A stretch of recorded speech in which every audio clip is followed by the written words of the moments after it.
ඔබේ පෙනුම ගැන ඔයාගේ ජීවිතේ කවදා හරි දවසක ඔයා දුක් වෙලා තියෙනවද?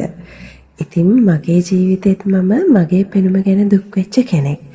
නමුත් කාලෙත් එක්ක මම මගේ පෙනුම මට ඕන විදියට හදාගත්ත වැඩි. එහෙම නැත්නම් මට කන්ෆිඩන්ස් ඇති වෙන්න මම වෙනස් වෙන හැටි තමයි මම ඔයාලට අද අරගෙන එන්නේ.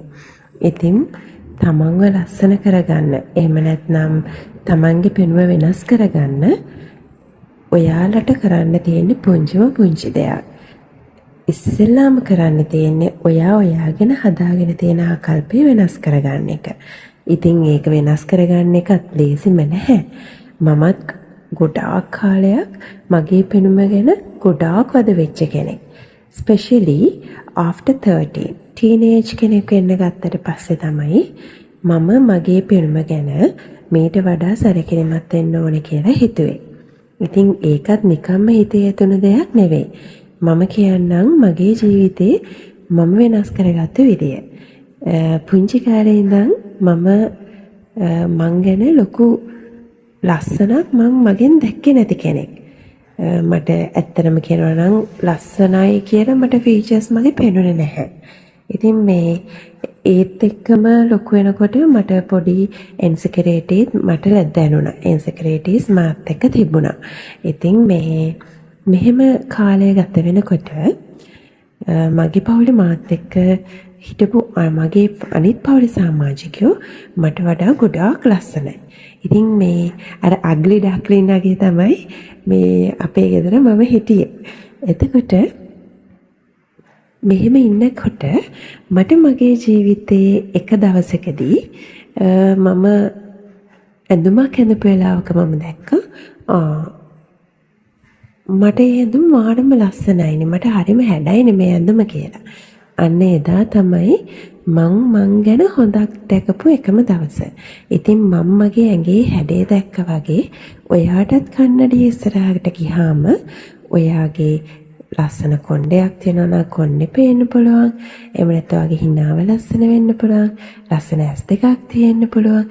මේ වගේ ඔයාටම යුනික් ඔයාගේ ලස්සන දෙයක් ඔයාට දකින්න පුළුවන් වෙයි. අන්න ඒ දේ හොයාගන්න ඕනේ. ඉස්සෙල්ලාම ඔයාට මේ ගමනේ යන්න නම් first of all කරන්න ඕනේ ඔයාගේ ලස්සනයි කියලා පේන ෆීචර් එකක්. ඔයාට ලස්සනට පේන දෙයක් හොයාගන්න එක. ඉතින් සමහර විට සමහර කෙනෙක්ගේ කකුල් දෙක ලස්සන වෙන්න පුළුවන්. එහෙම නැත්නම් ඇඟිලි ලස්සන වෙන්න පුළුවන්. බොහොම පුංචි දෙයක් ඇති මේ රූටින් එක පටන් ගන්න. ඉතින් මම ඉස්සෙල්ලාම මට ඇඳුමක් හැඩට පෙවුණා කියලා මම කිව්වනේ. අන්න ඒ දැකපු දවසේ මට හිතුණා මම මගේ ඇඟේ හැඩේ තවත් කැපිලා පේන්න ඇඳනම් හොඳයි නේද කියලා. ඉතින් එදායින් පස්සේ මම මගේ ඇඟට වඩාත්ම ගැලපෙන ෆැෂන් කරන්න මම පටන් ගත්තා.